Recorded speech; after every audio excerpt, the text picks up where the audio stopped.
Hi, I'm Marisa Murgatroyd, founder of Live Your Message, where we've helped over 10,000 students launch their business online. And I am so thrilled to welcome you to the 2021 Mindset Mastery for Business Leaders Summit, hosted by my friend over there, Nicole Holland, where we're going to be teaching you, I'm going to be teaching you how to create meaningful experiences for your students, your clients, and customers, why that's so critically important to your bottom line, and how do you go about doing that so you become that trusted advisor, that person that people want to follow and buy from. Marisa, thank you so much for being here. It is always such a pleasure to jam with you. We have so much to learn.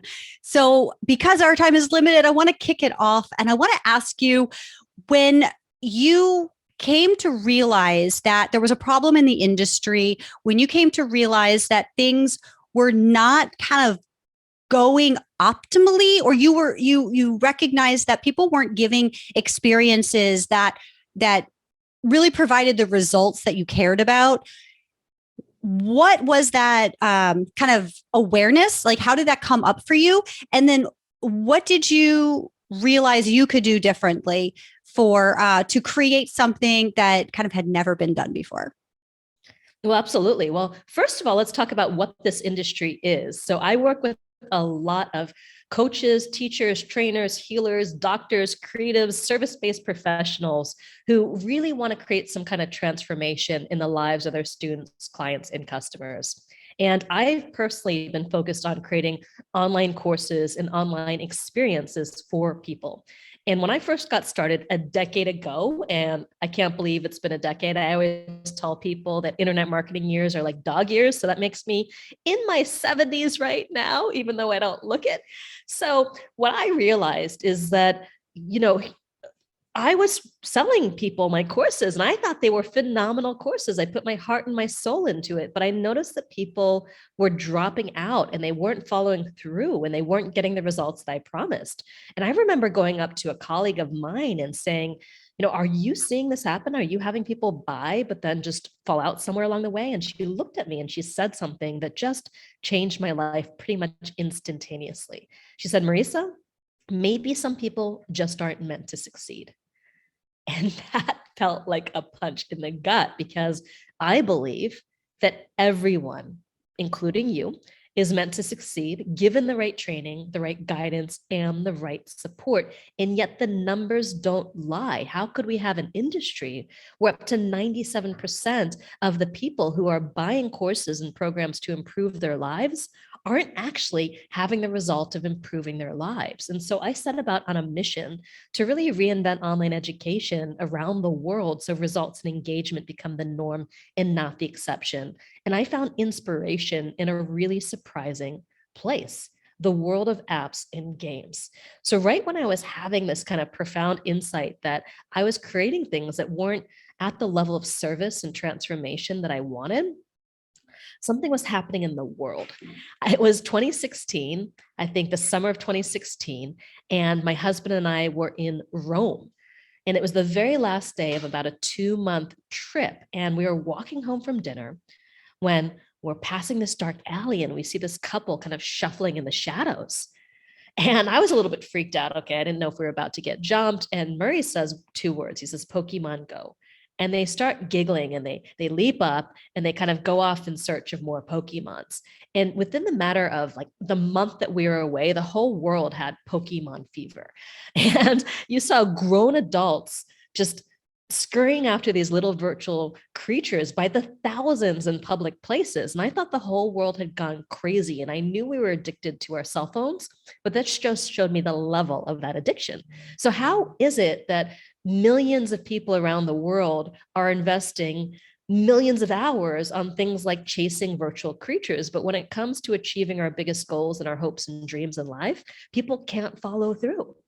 So I was wondering if we could use the same principles that they're using to drive this kind of behavioral addiction to get people super hooked on transforming their lives. And I began experimenting with what was to become these core experiences called the experience formula and putting them into my trainings and my programs. And what I saw is that I was able to get 10 to 30 times the level of engagement and student success in my products than the industry average. And since then, I've just been experimenting with this absolutely everywhere and start to understand, what does it really take for someone to leave the gravitational force of what is in their lives and really achieve that escape velocity and do something that they've never done before.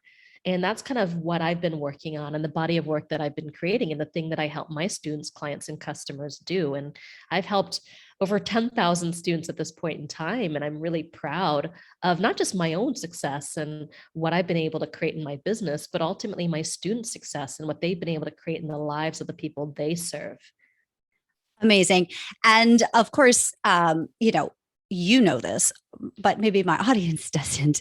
There is absolutely nobody I have ever come across that delivers value to the degree that Marisa and her team do. Like, everything is thought about. Years ago when I was in the service industry, I took a program called Service That Sells, and it was geared towards restaurant industry, hospitality industry. And really, it was all about creating an experience for the guest that would wow them, that would over deliver. I learned this when I was not even 18 years old, and it's something that has really stuck with me through and through throughout my life. And honestly, I had not come across anybody ever who had that kind of mindset of service that sells until I came to know of your work, Marisa. And when I look at over the years, the different things that have evolved and how the experience formula, you've built that, and year after year, your clients, your students, the people who work with you are getting these amazing results, and you keep tracking, and you've gamified, and you've brought all these different aspects in so that literally you cannot fail if you follow and you care about the map. Essentially, you've created this roadmap. And so when you talk about you're getting your clients, your students are getting, and you are seeing 10 to 30% more success. I mean, that's something that is 10 to 30 times. So 100 to, times, not percent. 300%. Yeah. Slip. Thank you for correcting that. Yeah. I mean, that's amazing. And I feel like very few people are aware that this is actually not only possible, but it's being proven over and over and over again.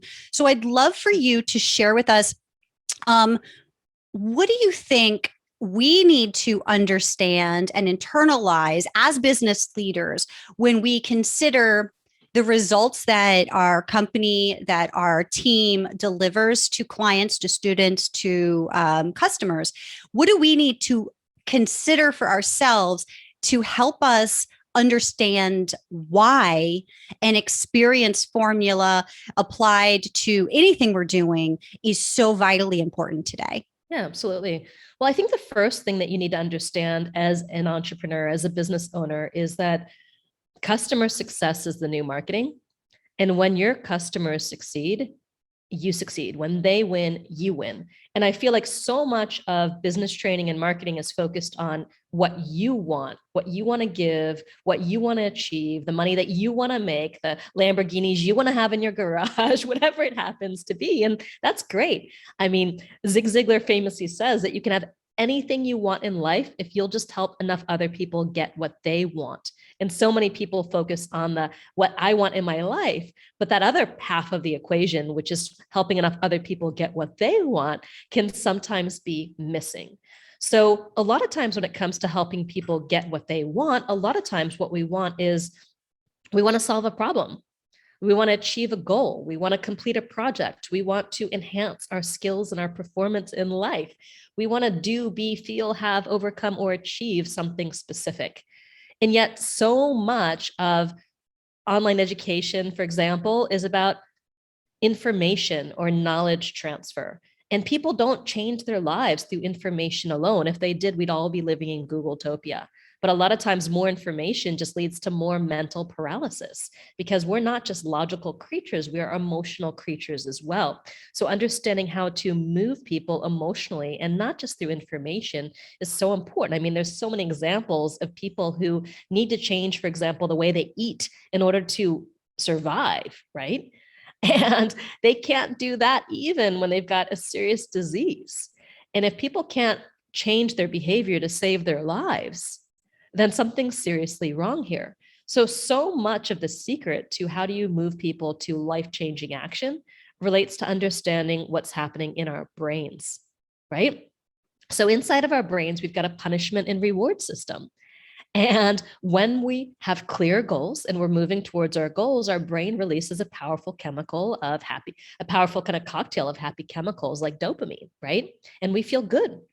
And if we can help people, feel like they're winning every step of the way in a process, that creates confidence. It creates motivation. It creates momentum, one small win at a time. So a lot of this is, first of all, getting super clear about, well, what is that end state? What is that win state? What does mission accomplished actually look like for someone? And I recommend making that win state to be so clear and so specific that you could almost photograph or film someone crossing the finish line to mission accomplished.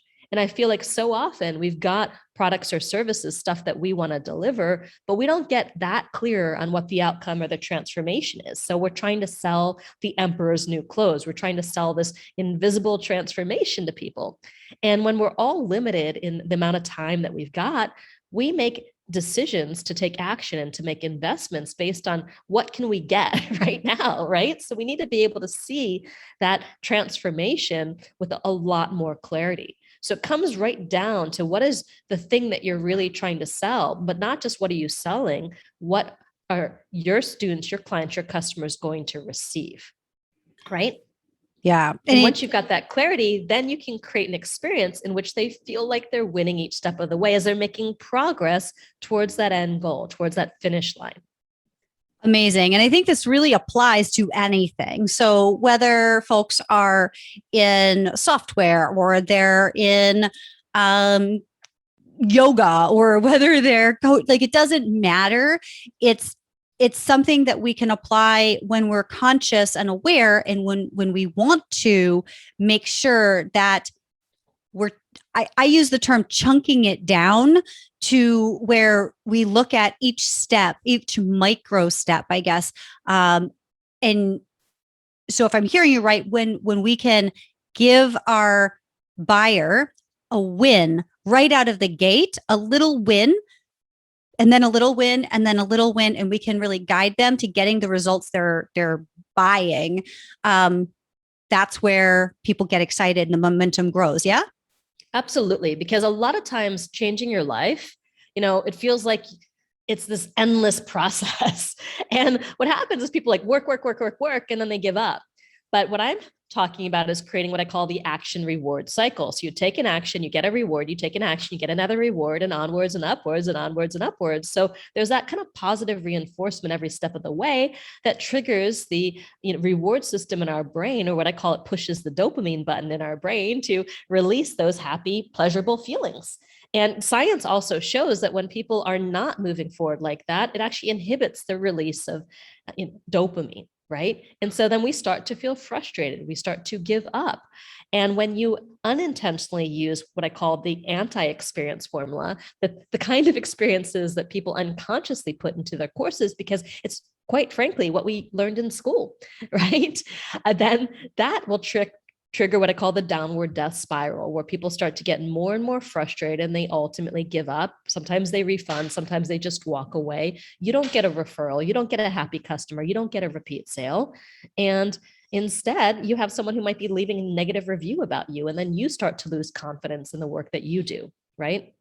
I think a lot of times people get very defensive about it too. I think something that you do very brilliantly is you're able to receive and process feedback without emotion for the most part. Can you talk about that, about when we do get feedback that we're not expecting and maybe feels really icky? How can we best stay clean with that and leverage it for growth? For sure. Well, first of all, there is no such thing as failure, only feedback. And what I always teach my students to do is to really become the scientist in the experiment lab of your business. And you may have heard Thomas Edison's famous quote, I have not failed 10,000 times. I found 10,000 ways not to make a light bulb. So I talk a lot about the iterate your way to awesome cycle. And that's where you have an idea. You take action on the idea, which gives you clarity, which gives you momentum to have better ideas that you then take more action on, giving you more clarity and momentum. And it's this virtuous cycle. But what happens with so many people in business is they get into an opposite cycle, which I call the stuck cycle, which is you have an idea, then you proceed to overanalyze that idea, right? You overanalyze it, you criticize it, it leads to procrastination, and then you stay stuck in the same loop over and over again, and you never really launch. But you can't create an incredible experience. You can't create results in your head. You can only create them in the world. When you go out there, you launch your products, you launch your stuff. And so when you take this more minimum viable product, iterate your way to awesome approach, you're able to very quickly make progress and transform. But if you try to get it perfect out of the gate, you oftentimes never get out of the gate, right? Or you come out of the gate and you've built the wrong thing because you haven't had this opportunity to get feedback from your customers. And you have to ask yourself, well, who are your products and services really for? Are they for you or are they for your customers? And there's something that happens, and that is called cognitive bias. It's the curse of expertise. The better you are at what you do, the more it seems so natural and so effortless that you can forget how difficult it is for people who are not like you, right? And the reason people need you is because you have the capabilities that you do. But to be able to put yourself in the shoes of someone who perhaps is a total beginner, someone who feels like they have two left feet when it comes to whatever it is that you teach or whatever it is that you deliver, and then understand, well, how do you create an experience for them? Not just create an experience for yourself. And a lot of times that means pulling back and actually delivering less, right? And many people don't realize how much less is more, because so many of the typical products and programs were all about volume of content and volume of information. If I just give enough stuff, they're going to see the value. And that was called the thud factor. And, it was taught as something that was desirable to do, to create that thud factor. So people get that value bomb as soon as they sign up. But what I found is that the thud factor is really the sound of people's hopes and dreams collapsing on the floor in desperation, because most people don't want thud. They want a single clear next step, right? And if you can make the pathway easier for them, if you can give them the bare minimum that they need to get their result, that's really what they're paying for. Because if you want thud factor, just go to your computer and type in Google or type in YouTube. And that is all the thud factor you will need to keep you occupied for the rest of your life, and probably 100 lifetimes, if not 1,000 lifetimes, right? And so really what they're paying you for is results. They're paying you to simplify the process, make it easier, more enjoyable, faster. And that's your role. So I think what happens is it's so easy to lose sight of that because you are like endlessly excited about what you do. And so people overteach and they over deliver, and it actually lessens the value of what they do. I love that. And I think this is such an important thing to dig into a little bit more.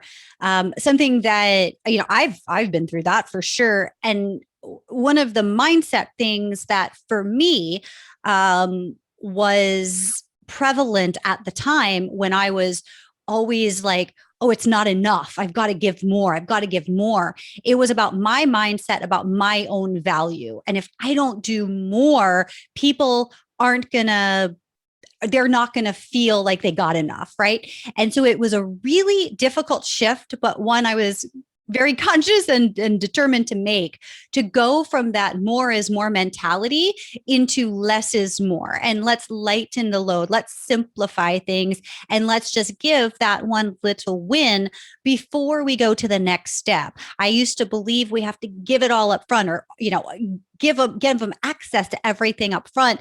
And just time and time again, when I've been a consumer and I've gotten that, it's like, that's the last thing I want to do. I don't want to even open it. I don't want to start, because it's exhausting to look at all the things. And so there's a bunch there. And I wonder if you have seen this with your own clients, if you've ever experienced it yourself, where you're maybe a little bit unsure, like you're confident, you know, you can do the thing, but maybe unsure about how other people are going to perceive it. Can you talk a little bit about that mindset, thing and some strategies for moving through it? Well, I think so often we make our work about us, or we make our business about us. And because of that, then we're paying attention to our inner critic and our judgment voice in our minds versus just looking at, well, how can I help this person who's standing here in front of me? And I find that the more I take my mind off of what I'm thinking and how I'm feeling and what I want to express and how valuable I think I am or not valuable or what I need to learn, and to just how can I support this person in front of me, everything changes. Because if they say no, they're not saying no to me, they're saying no to this opportunity that I've given them, right? And then if I get enough no's, I'm like, well, something needs to shift about this opportunity. It's not like I'm not valuable, what I've created isn't good enough. It has nothing to do with that, because my goal is to get someone to say yes so I can help them transform their lives.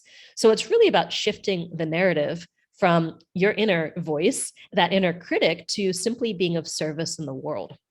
And it's a simple shift, but it can take a long time because it's so easy to come back to that, oh my gosh, I'm not enough, I need to know more. But that takes you off the pedestal of needing to be the guru who knows everything. And it's okay to say, you know what, I'm not sure, right? Or let's discover this together. And when you have that spirit of openness and curiosity, I think it humanizes you to the extent of being a relatable teacher, someone who people want to follow because you're real. You don't pretend to have all the answers. You have some answers about something specific, but you're staying kind of in a way in your lane. And it's something that people can understand, they can talk about, they can share. And that process of simplifying everything that you're about from all of this intention into just something like simple and clear that people can say yes to, it's a big process for a lot of people. And I think the main challenge people have is they think they've got to make these forever choices, right? It's like, okay, oh my God, I got to get my niche right. I got to get my idea right, or I'm going to waste all this time. But the truth is that you're just making a series of get started choices.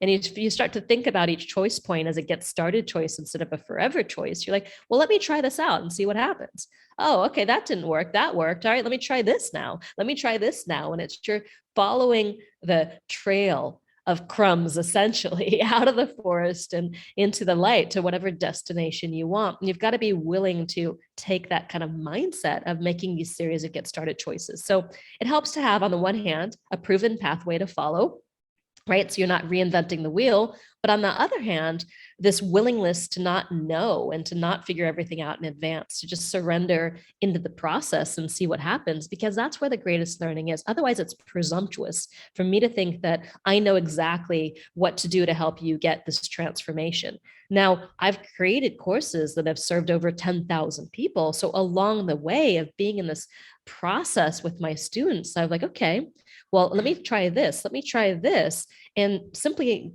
I've gotten obsessed with getting people to mission accomplished.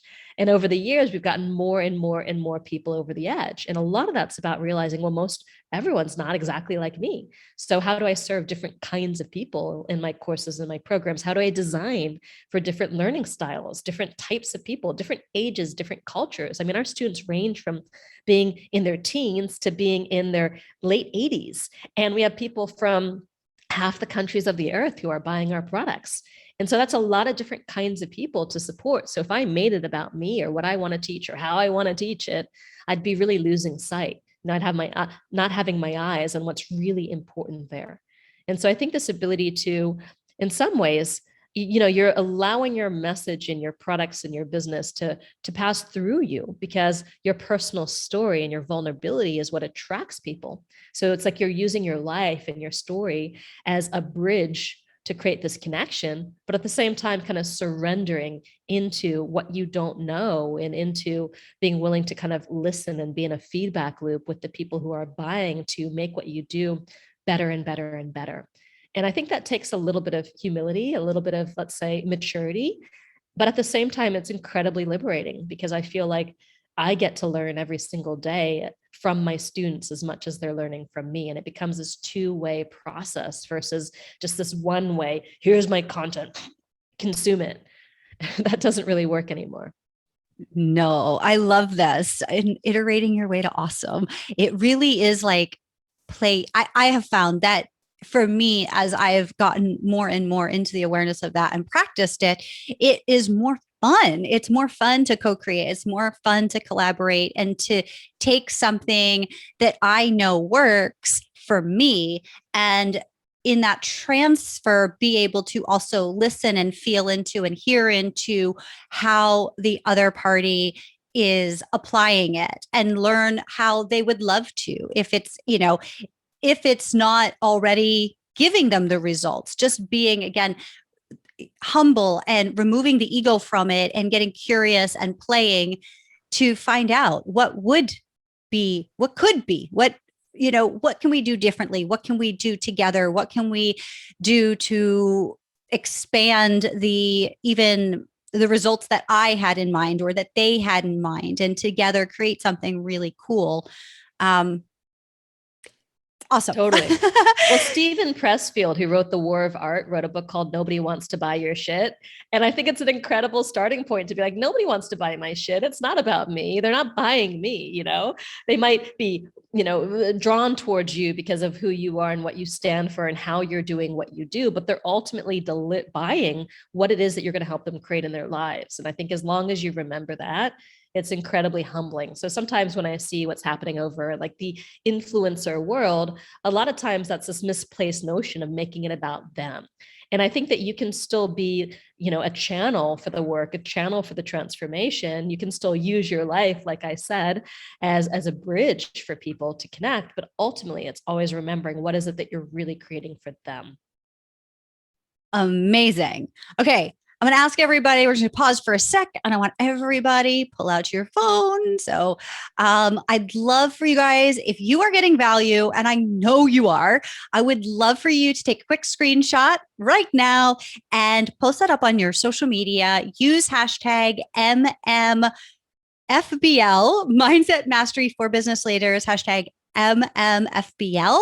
And you can also tag Marisa at Live Your Message, because it's speaking of feedback, always fantastic to know from folks who are learning. What are you learning? What are you loving? Is there anything that you have follow-up questions about? Let us know. And we'll love to see those posts.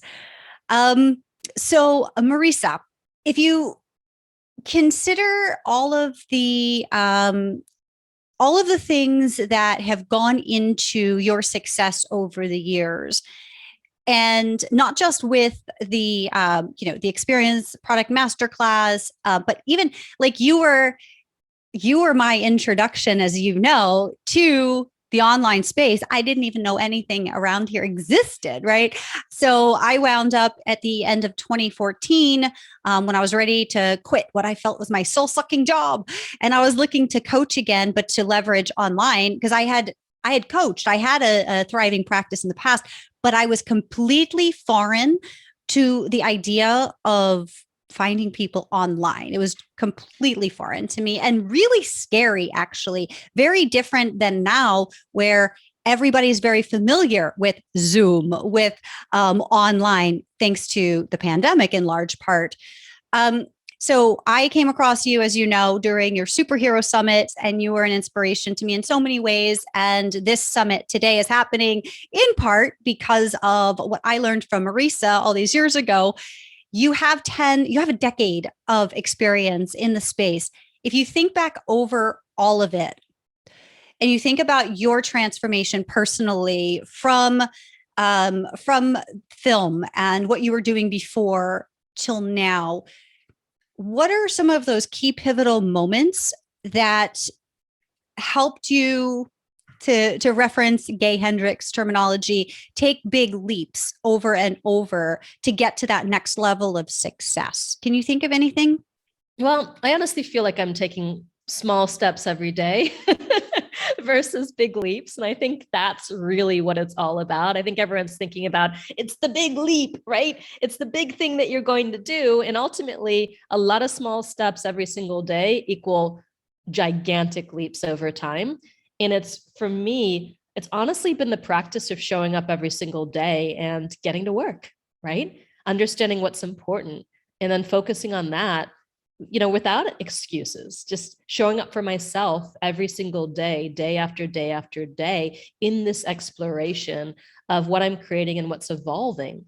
But I think the other piece of it is ultimately that flexibility, that practice of getting outside of my comfort zone, that practice of challenging and stretching myself, that practice of being willing not to know, right? The practice of following that trail of crumbs that seems so vague and so ambiguous, but trusting that, by taking this step and this step and this step, even if I can't always see where I'm going or the destination that I'm going to get somewhere, that may be different from where I am right now and maybe more desirable than where I am right now. And I feel like so many people are scared to make mistakes.